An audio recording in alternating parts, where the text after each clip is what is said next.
हर खबर पर होगी आपकी पकड़। डाउनलोड कीजिए एबीपी लाइव ऐप। एक सेकंड ज्ञानेंद्र, अब मेरे पास बिकरू गांव से मनोज वर्मा की एक और रिपोर्ट आ रही है, क्योंकि जैसा हम दर्शकों को बता रहे हैं कि वहां तो असला निकलता चला जा रहा है। देसी बॉम्ब तो ऐसे उसने बना के रखे थे जैसे लड्डू, हमें दिखाना चाहिए। टीम यहाँ पहुंची हुई है और लगातार हर घर की तलाशी की जा रही है, हर उस घर की तलाशी की जा रही है जहां पर कुछ भी संदिग्ध हो सकता है, क्योंकि विकास दुबे के जितने भी साथी थे वो यहीं आसपास के रहने वाले हैं। अभी थोड़ी ही देर पहले 7 हथगोले भी बरामद हुए हैं और पुलिस के काफी जो लोग हैं वो यहाँ पर मौजूद है। खुद सीओ साहब यहाँ पर मौजूद हैं। सर, लगातार पूरे गांव की तलाशी की जा रही है। हाँ, इसके बारे में हम लोग सघन अभियान चला रहे हैं और जो लोग भी इनके संपर्क में थे या जो भी अभियुक्त हैं और उनके मिलने जुलने वाले हैं, सबके हम लोग जो है सबके घरों के और आसपास के जहाँ पे कहीं से सूचना मिल रही है उसको भी, और इसके अलावा अगर पब्लिक के द्वारा बताया जा रहा है या कहीं भी इस तरह की कोई चीजें दिख रही तो उसकी तलाशी ले रहे हैं। उसी तलाशी में मैं आपको एक बता दूं, ये मकान जो आप देख रहे हैं ये विकास दुबे का है और ये जो है उसके ड्राइवर कल्लू का है, और ठीक बगल में इसके ये उस पांडे का मकान है जहाँ की अभी पहले दिन इनकाउंटर में मारे गए थे।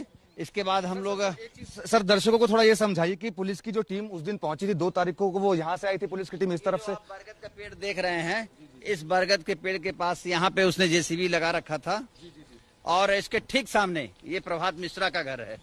जैसा कि आप देख रहे हैं ये प्रभात मिश्रा का घर है और जैसे ही टीम अंदर की तरफ आई है, हाँ इस तरफ आई है, जैसे ही टीम अंदर की तरफ आई है उसके बाद तुरंत इधर से और ये सामने से और इधर से सब गोलियां चलना चालू हो गई और उसके बाद टीम हड़बड़ा गई, जिसमें से हमारे 2 उप निरीक्षक ये सामने घर के दरवाजे के पास मृत्यु पाए गए, गोलियों का शिकार हो गए थे। अपनी जान बचाने की कोशिश की थी, इसके नीचे छिप गए थे क्योंकि लगातार गोलियां चल रही थी और इसके नीचे भी छिप गए थे और ये मोटरसाइकिल के जस्ट पीछे भी भागे थे, लेकिन परंतु इन दरिंदों ने उनको बिल्कुल उनका नरसंहार कर दिया, करीब जाकर के उनको मारा। इसके साहब जो थे वो अपनी जान बचाने के लिए इस तरफ भागे थे और कुछ पुलिसकर्मी उधर भी मिले। टीम थी वो हमारी टीम ये विकास दुबे के घर से लगती हुई गई है और आगे चलिए मैं आपको बता रहा हूँ।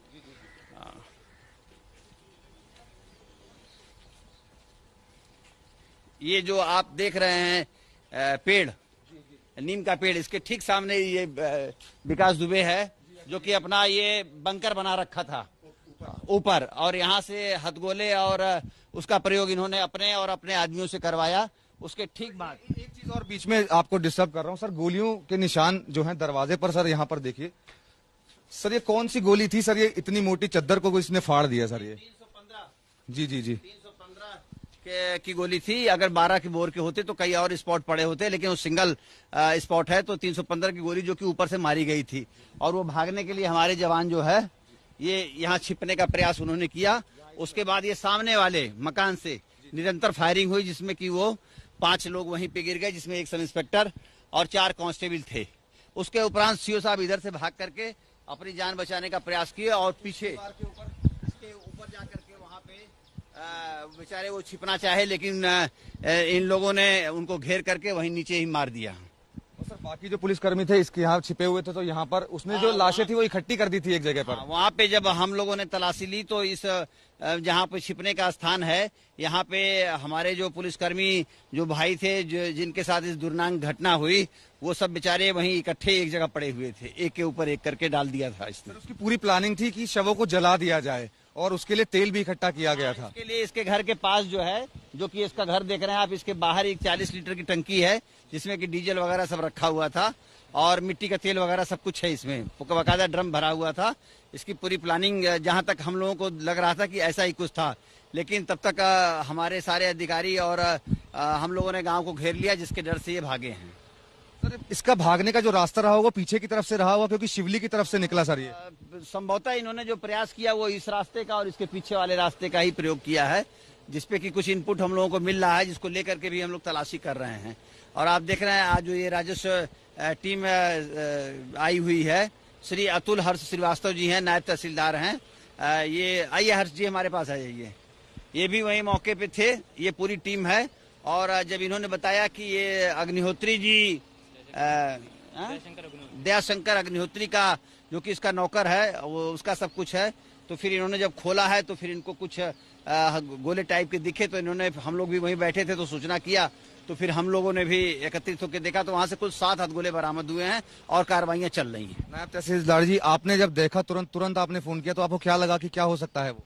सर, मुझे आशंका थी कि कुछ में हथगोले टाइप के हैं, तो मैंने पुलिसकर्मी जितने भी थे उनको बुलाया, तो फिर हम लोग चलो पीछे हटे और फिर उन्होंने हथगोले निकाले। सर ने खुद ही सबको हटाते हुए 4 हथगोले सर ने खुद निकाले हैं और बहुत ही मतलब बहादुरी का सब परिचय दिया है। हम लोग को सबको बाहर कर दिया था निकालते वक्त। तो सर का और पूरी टीम पुलिस प्रशासन का मैं मतलब आभारी हूँ कि हम लोग को सपोर्ट कर रहे हैं उतना काम में। धन्यवाद। जैसा कि 7 हथगोले बरामद हुए हैं, पुलिस की पूरी जो टीम है वो अभी भी यहाँ पर मौजूद है। पूरे गांव के अंदर तलाशी अभियान चल रहा है, हर उस घर के अंदर तलाशी अभियान चल रहा है जहां पर ये हो सकता है कि और भी बरामदगी हो जाए, और भी हथियार या फिर इस तरीके के बम बारूद बरामद हो सके। सीओ साहब ने हमें साफ तौर पर बताया कि किस तरीके से जो सीओ देवेंद्र मिश्रा थे अपनी जान बचाने के लिए इस दीवार को कूदकर, ये दीवार कोई ज्यादा बड़ी नहीं है, अपनी जान बचाने के लिए वो इस दीवार को कूदकर इस घर के अंदर दाखिल हुए। आपको बता दें कि ये जो घर है, ये घर विकास दुबे के मामा का है और वो यहाँ पर कूदे, लेकिन इसी तरफ से बदमाश भी कूदे और दूसरी तरफ से भी बदमाश आए और उनको यहाँ पर मार गिराया गया। इसके अलावा जो हमें बताया गया कि ये जो आप जगह देख रहे हैं, छोटी सी जगह है यहाँ पर एक, इसके अंदर जो बाकी लोग थे, जो पुलिसकर्मी थे, वो यहाँ इसके अंदर मौजूद थे इस जगह के अंदर। और यहाँ पर विकास दुबे ने और उसके साथियों ने पूरी प्लानिंग की थी। तेल रखा गया था और वो उनकी लाशों को जला देना चाहता था। फिलहाल पूरे गांव के अंदर सघन तलाशी अभियान अभी भी जारी है। कैमरामैन आदर्श नायर के साथ मनोज वर्मा, एबीपी न्यूज, बिकरू। मनोज वर्मा की एक्सक्लूसिव रिपोर्ट इस वक्त आपने देखी। और ये बता दूं, एबीपी न्यूज पर सबसे पहले आप देखिए पुलिस वालों की जुबानी, पुलिस अधिकारी की जुबानी, वहां उस नरसंहार की कहानी आप देख रहे थे कि कैसे वो अपने घर से लगातार इंस्ट्रक्शन, कौन, विकास दुबे, लगातार इंस्ट्रक्शन दिए जा रहा था। पूरे के पूरे इलाके को घेर दिया गया था। और आप देखिए ये इलाका भी बताया जहां पर शहीद सीओ ने जाकर अपने आप को बचाने की कोशिश की। पुलिस से कहा कि विकास से मेरा किसी तरह का कोई संबंध नहीं है। विकास की मां सुबह से घर से नहीं निकली है। विकास दुबे की मां ने पुलिस से यह कहा कि कानपुर नहीं जाना चाहती क्योंकि उनका विकास से किसी तरह का कोई रिश्ता नहीं था। मां आज घर से बाहर नहीं निकली है और ये टेलीफोन पर उनसे बातचीत के आधार पर हम ये बता रहे। पहली प्रतिक्रिया मैं बता रही हूं आपको, इस वक्त आ रही है विकास दुबे की मां की तरफ से, सरला देवी की तरफ से, जो ये कह रही है कि मेरा किसी तरह का कोई रिश्ता नहीं है। रणवीर मेरे साथ फोन लाइन पर जुड़ चुके हैं, जरा उनका रुख करते हैं। रणवीर, बताइए क्या बातचीत आपकी हुई है, क्योंकि कल तक मां ये कह रही थी कि महाकाल ने बचा लिया मेरे बेटे को, वो कोई बात नहीं, जेल में ही रहे। आज वो कह रही है मेरा उससे कोई रिश्ता नहीं। देखिए, मेरी बात नहीं हुई है, मैं क्लियर कर दूं। यहाँ जो पुलिस अधिकारी आए हुए थे, उन पुलिस अधिकारियों ने यहाँ पहुंचकर उनके परिजनों से फोन पर संपर्क किया और ये पूछा कि क्या वो कानपुर जाना चाहती हैं। ऐसे में उनकी विकास दुबे की मां सरला देवी ने ये कहा कि मेरा विकास से कोई वास्ता नहीं है और मुझे नहीं जाना है।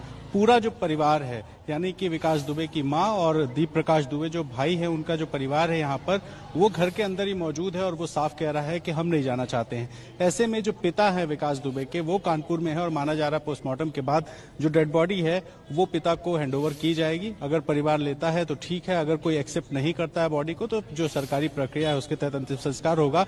लेकिन सरला देवी सुबह जब हम यहाँ पहुंचे थे तो उनके घर के लोगों ने बताया था कि वो पूजा पाठ कर रही हैं और उसके बाद से घर का कोई भी सदस्य बाहर नहीं आया है। पुलिस एहतियातन यहाँ मौजूद है और लगातार परिवार के संपर्क में है। पुलिस ने हमसे ये कहा है कि अगर परिवार ये कहेगा कि उन्हें कानपुर जाना है तो पुलिस सुरक्षा देकर के उनको कानपुर पहुंचाने का काम करेगी। जी, एनकाउंटर पर किसी तरह की कोई प्रतिक्रिया सरला देवी ने दी पुलिस से ही बातचीत में?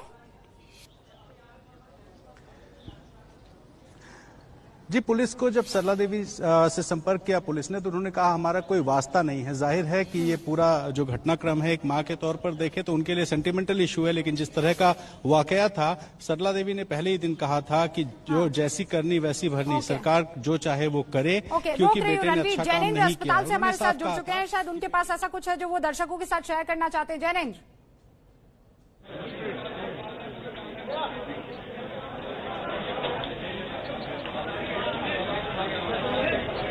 मेरी आवाज मिल रही है? हाँ बिल्कुल जैनेंद्र मिल रही है, बताइए वहाँ क्या कुछ हो रहा है? जी रुबिका, मैं आपको बताना चाहूंगा कि हैलेट हॉस्पिटल जहां पर कि विकास दुबे को लाया गया, उसका शव यहां रखा हुआ है और उसके 3 घंटे बाद 3 घायल पुलिस वालों को यहां पर लाया गया। यहां पर पहुंचे हैं अब से कुछ सेकंड पहले कानपुर के डीएम और एडीजी यहां पहुंचे हैं और अंदर गए हैं संभवतः जो घायल पुलिस वाले हैं उनसे मिलने, उनका हालचाल जानने के लिए यहां पर आए हैं। जो 3 घायल पुलिस वाले हैं उनकी हालत जो है वो खतरे से बाहर है और स्थिर है। प्राथमिक उपचार के बाद उन्हें हैलेट हॉस्पिटल में लाया गया था आगे के इलाज के लिए और उन्हीं घायल पुलिस वालों से मिलने के लिए डीएम और एडीजी पहुंचे हैं। और आने के बाद हालांकि कोई उन्होंने नई बात नहीं कही, उन्होंने कहा कि वो पहले जाकर के घायल पुलिस वालों से मिलेंगे और बाहर आकर के बात करेंगे। यही जानकारी, यही अपडेट रुबिका मुझे आप तक पहुंचानी थी। बहुत बहुत शुक्रिया जैनेंद्र जानकारी देने के लिए। आगे भी आपका रुख करेंगे। ज्ञानेंद्र भी हमारे साथ उस इलाके से, आप देख रहे हैं ये हमारे तमाम रिपोर्टर्स हैं जो उन जगह पर मौजूद है जहां से आज के दिन सारा वक्त खबरें आती रहेंगी। और इस वक्त ज्ञानेंद्र उस जगह पर, उस इलाके में मौजूद है जहां पर इस कुख्यात अपराधी का एनकाउंटर हुआ है। ज्ञानेंद्र ने कुछ टाइम पहले वहां पर बाकायदा लोगों को सुना जब वो नारेबाजी करते हुए पुलिस जिंदाबाद कह रहे थे और अब उस इलाके को भी खोल दिया गया है जहां पर एक्चुअल में एनकाउंटर हुआ था। ज्ञानेंद्र,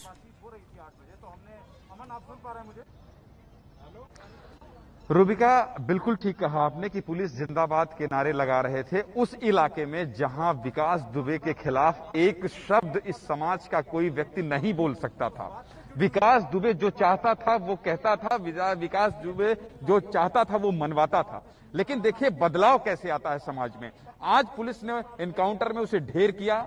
एक समाज की बुराई जिसने 8 पुलिस कर्मियों को शहीद किया था, उन लोगों को शहीद किया था जो आपकी रक्षा करते हैं, और उनका जब उसके अपराधी को पुलिस ने मार गिराया तो पुलिस जिंदाबाद के नारे लगा रहे थे। तो सोचिए, जिसका कानपुर में ही नहीं बल्कि अगल बगल हर जिले में प्रभाव रहा हो, उसके एनकाउंटर से या उसके चले जाने से लोगों के अंदर खौफ भी कम होता है। बिल्कुल आप ठीक कह रहे हैं। दूसरी बात, मुझे थोड़ी सी आपत्ति है पुलिस की कार्यशैली में। देखिए अब यहां पर क्या हुआ, बहुत बड़ी खबर थी, विकास दुबे का एनकाउंटर हुआ, वो घायल हुआ, मृत घोषित हुआ। उसके बाद पुलिस ने अपना काम किया और पुलिस यहां से चलती बनी। थोड़ी जिम्मेदारी निभानी चाहिए। जिम्मेदारी कैसी? उत्तर प्रदेश में कोरोना काल में लॉकडाउन लागू कर दिया गया है, अब लॉकडाउन हो जाएगा। उसके बाद भी ये भीड़ देखिए, ये तमाम लोग जो है वो अब उस घटना स्थल को देखने के लिए पहुंचे। इधर ही नहीं, इधर भी मैं आपको दिखाता हूं। इधर भी देखिए कैसे सड़क पे भीड़ है। तो अब कोरोना का संकट है और उस दौर में इतनी बड़ी खबर, निश्चित तौर पर देश में जब जो खबर इतनी तेजी से फैली हो कि विकास दुबे ने कैसे 8 लोगों को शहीद किया था, तो लोग जानना चाहते हैं, लोग समझना चाहते हैं। तो यहां पर पुलिस की जिम्मेदारी बनती है कि आपने अपनी जांच करके और जांच करने के बाद यहां से गाड़ी उठाकर आप यहां से चलते बने।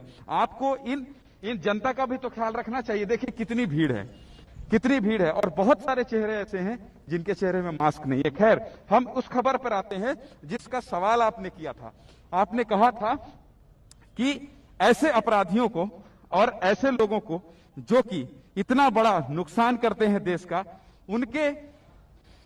उनको अगर ऐसी सजा मिलती है तो लोग पुलिस जिंदाबाद के नारे भी लगाते हैं। तो रुबिका, जो आप कह रही हैं ये बात तो सच है। सवाल अपनी जगह है, सवाल उठेंगे, और अगर कार्यप्रणाली सही नहीं होगी और सवाल उठने की गुंजाइश होगी तो सवाल उठेंगे। सवाल एबीपी न्यूज भी पूछेगा, सवाल आप भी पूछेंगी, और मैं मौके पर देखूंगा तो मैं भी सवाल उठाऊंगा। जी ज्ञानेंद्र, आप ये बता रहे हैं कि लोग वहां पर तादाद में आ रहे हैं। सबसे पहले तो एक जिम्मेदार चैनल होने के नाते हम उन तमाम लोगों से अपील करना चाहेंगे, और इस वक्त स्क्रीन पर रणवीर भी आपको दिख रहे हैं, उनका भी मैं रुख करूंगी, लेकिन हम ये अपील करना चाहेंगे कि अगर आप उस इलाके में है जहां पर एनकाउंटर हुआ है या आसपास के इलाके में है तो इसे मेला मत बनाइए। ये आपकी जान जोखिम में डालने का काम होगा। आपको जितनी भी खबर चाहिए, जितनी भी तस्वीरें यहां की देखनी है वो आप एबीपी न्यूज पर देख सकते हैं, लेकिन प्लीज सोशल डिस्टेंसिंग, आपको वो दूरी बनाकर रखनी है। अभी आप जानते हैं कि उत्तर प्रदेश में बाकायदा रात 10 बजे से प्रतिबंध लगना शुरू हो जाएगा और वो 13 जुलाई सुबह 5 बजे तक जारी रहेगा। तो जितने भी लोग एबीपी न्यूज देख रहे हैं उनसे एबीपी न्यूज अपील करता है कि यहां मौकाए वारदात पर वो ना जाए, भीड़ ना जुटाए। ये आपके लिए, आपकी जान के लिए हानिकारक हो सकता है इसके, क्योंकि कोविड-19 अभी भी है, वो वायरस अभी भी, और बारिश में ज्यादा पावरफुल होने की उसकी रिसर्च रिपोर्ट्स भी आई है। बहरहाल ज्ञानेंद्र हमारे साथ बने हुए हैं, रणबीर हमारे साथ बने हुए हैं, जैनेंद्र हमारे साथ बने हुए हैं, और मैं ये बता देना चाहती हूं कि मेरे ये तमाम सहयोगी जो है एक अस्पताल में है जहां पर डेड बॉडी रखी गई है। रणबीर पुलिस के हर एक मूवमेंट पर भी नजर रख रहे हैं और आगे क्या फैसला होने वाला है उस पर भी नजर रख रहे हैं। और ये तस्वीर आप देखिए, गाड़ी पलटी और पलटने के बाद गाड़ी को वहां जेसीबी द्वारा हटाया गया, ये उस वक्त की तस्वीर है। और वहीं ग्राउंड जीरो पर ज्ञानेंद्र भी मौजूद थे जो ये बता रहे थे।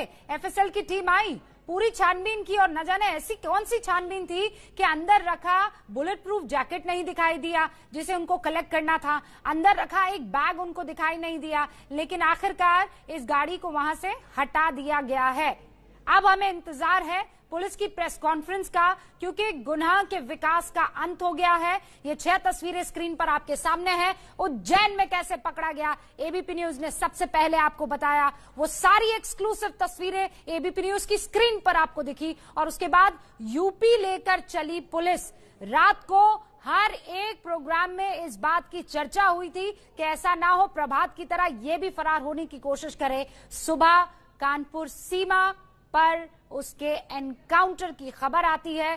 कानपुर में गाड़ी पलटने की बात पुलिस की तरफ से कही जाती है, और फिर भौती में वो इलाका, अभी ज्ञानेंद्र आपको बता भी रहे थे कि मेन रोड से कुछ दूरी पर अंदर की तरफ 200-300 मीटर होगा बमुश्किल, वहां तक ये भागता हुआ जाता है और वहां उसको पुलिस जख्मी कर देती है और फिर अस्पताल में ले जाया जाता है, जहां पर ब्रॉड डेड डॉक्टर्स की तरफ से डिक्लेयर कर दिया जाता है। ज्ञानेंद्र मेरे सहयोगी लगातार उस ग्राउंड जीरो से मौजूद है, मौका वारदात से मौजूद है। अब ज्ञानेंद्र, अब वहां पर पुलिस की कोई भी टीम मौजूद नहीं है, एक कांस्टेबल तक नहीं, अब वो इलाका एकदम क्लियर कर दिया गया है। अफसोस रूबिका नहीं है, लेकिन सायरन की आवाज जरूर आ रही है। आप यहाँ नहीं है, होना चाहिए, होना चाहिए। नहीं, ये आ रही है, लेकिन ये एम्बुलेंस है मुझे लगता है, क्योंकि पुलिस के जवान तो यहाँ नहीं है। आवाज आप बिल्कुल ठीक सुन रही हैं, और आप ठीक कह रही हैं, लेकिन यहाँ कोई है नहीं, कोई कंट्रोल करने वाला नहीं है। ये थोड़ी दुखद पहलू है, क्योंकि हर कोई जानना चाहता है कि विकास दुबे को कैसे मारा गया, विकास दुबे को कैसे घेरा गया, कैसे वो भागा, ये जानने, और हर कोई मोबाइल में उस वीडियो को कैद कर लेना चाहता है। इस चक्कर में हुआ क्या कि यहाँ पर लोगों की भीड़ लग गई और लोग आ रहे हैं और देख रहे हैं और ये समझने की कोशिश कर रहे हैं रूबिका। तो पुलिस के लोगों को इसका ख्याल रखना चाहिए। उन्होंने काम किया है, खड़े हैं वो हाईवे है, हाँ, वहां गाड़ी फिसलती है। ये अंदर का जो रास्ता है, ये जो पगडंडी है या कच्चा रास्ता है, ये किस ओर जाता है? वहां खेत है, कोई नाला है, नदी है, किस ओर जाता है ये? रूबिका देखिए, ये जो पगडंडी का सवाल आपने किया है, दूर में ईंट के भट्ठे देख रहा हूं, और इसके साथ ही कुछ घर भी हैं और खेत भी है, और इस समय धान लगाने का काम चल रहा है, रुपाई का काम चल रहा है। तो मुझे लगता है कि किसानों के आने जाने का ये एक रास्ता है, और कुछ घर भी दिख रहे हैं। उस तरफ कुछ फैक्ट्री जैसी भी दिख रही है, उस दूर दिखाई है दुर्गेश, वहां पे एक फैक्ट्री जैसी भी है। तो हो सकता है पैदल चलने वाले लोग इस रास्ते से भी जाते हों। तो ये एक, अगर कोई भाग रहा हो रूबिका और इस रास्ते से जाना चाह रहा हो, तो ये रास्ता बहुत सीधे जा सकता है। और बारिश तो अभी हुई है, ये जो कीचड़ आपको दिख रहा है और ये जो पानी दिख रहा है, ये तो अभी भरा है उस समय, और घास भी है। इस तरफ आप देखेंगे तो ये घास भी है। घास में अमूमन ऐसा होता नहीं है कि आप स्लिप हो जाएं। जब मिट्टी होता है तो मिट्टी, अब जब चल लिया है लोगों ने, तब ऐसी स्थिति बनी है। तो हो सकता है, जो पुलिस बता रही है, जो पुलिस की थ्योरी है, हो सकता है कि इसी रास्ते से भागा हो, और लेकिन पेड़ के आगे वो नहीं जा पाया। वो पेड़ दिखाना दुर्गेश जरा, जहां पर लोगों की भीड़ है, उससे आगे वो नहीं जा पाया। तो ये इतना ही है, ये जितना मैंने आपको दिखाया आपके कहने पर, उसको 2 बार चलकर दिखाया, उससे ज्यादा की कोई गुंजाइश नहीं है। और पुलिस भी कह रही है कि केवल यहां से और वहां तक की दूरी में 200-300 मीटर की दूरी पर ही विकास दुबे का काम तमाम हो गया है और अब यहां से धीरे धीरे लगभग जो अवशेष थे या जो आप ये कहिए जो सबूत थे या जो जांच करने की प्रक्रिया थी वो सब पूरी कर ली गई है। अब पुलिस चूंकि यहां नहीं है तो अब लोग जरूर पहुंच रहे हैं और लोगों की भीड़ आप देख रही होंगी, लोग जरूर पहुंच रहे हैं, लेकिन अब यहां से लगभग सब कुछ जो जांच की प्रक्रिया थी वो पूरी खत्म हो गई है और पुलिस की टीम हो या तो फिर फोरेंसिक की टीम हो, हर कोई यहां से जा चुका है। लोगों के अंदर जो जिज्ञासा है, लोग आ रहे हैं ये जानने और समझने कि क्या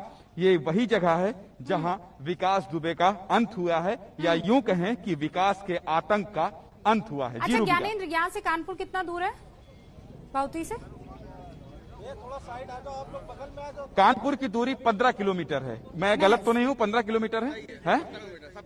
17 किलोमीटर। 17 किलोमीटर। थोड़ा दूरी बनाइए, कोरोना है, आप लोग भी डरिए जी। ज्यादा वक्त नहीं लगता है। ज्ञानेंद्र ये बता रहे हैं कि यहाँ से बस 17 किलोमीटर की दूरी पर कानपुर है, यानी इसीलिए कह रहे हैं कि कानपुर सीमा पर इसका एनकाउंटर हुआ। विकास दुबे, एक बार फिर से दर्शकों को मैं बता देना चाहती हूँ, 11:40 इस वक्त। और बड़ी खबर आज देश की यही है कि विकास दुबे एनकाउंटर में मार गिराया गया है। पहले उसके गुर्गों का सफाया हुआ, एक एक करके खबर आती रही कि मामा गया, फिर चचेरा भाई गया, फिर उसका राइट हैंड मैन शूटर जो है अमर दुबे, उसको मार गिराया, बउआ को पकड़ लिया गया था, कई ऐसे बाकी उसके साथी थे जिनको एक एक करके मार गिराया गया। प्रभात की खबर एक दिन पहले यानी बीते दिन आ गई थी कि उसका भी एनकाउंटर हुआ। और ये प्रभात जहां मारा गया है, ज्ञानेंद्र मुझे ये बताइए ये कितना दूर है? पनकी कितना दूर है ज्ञानेंद्र, बता पाएंगे? क्योंकि कल जैनेंद्र वहां पर मौजूद थे जहां ये एनकाउंटर हुआ और कहा जा रहा है कि बहुत नजदीक में, अगल बगल में। अगल बगल है लेकिन वो इलाका नहीं है। अगर मैं ये कहूं कि जहां पर वो मारा गया, प्रभात मारा गया, वहीं पर विकास दुबे भी मारा गया, तो वो ये वही इलाका है क्या? वही इलाका किधर? प्रभात किधर? मारा गया था पनकी में। पनकी कितनी दूर है यहाँ से? लगभग 2 किलोमीटर, लगभग अबाउट 2 किलोमीटर। और ये कौन सी जगह? ये पड़ता है सचैंडी थाना। 2 किलोमीटर की दूरी है। आपने ठीक कहा रूबिका, इलाका वही है। आपने बिल्कुल सही कहा, इलाका वही है। 2 किलोमीटर की दूरी है। 2 किलोमीटर की दूरी। अच्छा ज्ञानेंद्र, थाना भी हाँ, अब मैं वो रूट जी ठीक है, अब मैं वो रूट दिखाना चाहती हूँ। ज्ञानेंद्र आप हमारे साथ बने रहिएगा, जरा दर्शकों को वो रूट दिखाते हैं कि कैसे यूपी पुलिस ने उस कुख्यात आतंकी को जो है आतंकी बोला जा रहा है, मैं ये बता दूं, कुख्यात अपराधी विकास दुबे को कैसे किस इलाके से लेकर जाया गया। पहले तो वो फरीदाबाद से उज्जैन पहुंच गया, 2-2, 3-3 राज्य की बाउंड्रीज उसने टापी और उसके बाद उज्जैन से शाजापुर, शाजापुर से राजगढ़, राजगढ़ से आगे बढ़ते हुए गुना, गुना से आप देखिए शिवपुरी, शिवपुरी से झांसी, झांसी से उरई, उरई से कानपुर और यहीं पर ये देखिए यहां से 671 किलोमीटर की दूरी, 12 घंटे 31 मिनट का सफर। और यहां कानपुर से ठीक 15 किलोमीटर पहले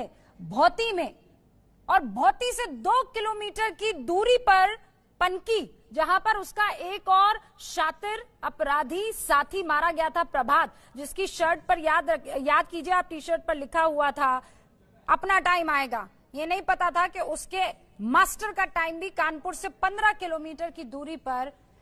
अच्छा, अब ये बताया जा रहा है कि पनकी और भौती में देखिए अलग अलग रास्ते होते हैं, वो आधे किलोमीटर से भी ज्यादा का फासला नहीं है। लेकिन जैनेंद्र कल वहां पर मौजूद थे।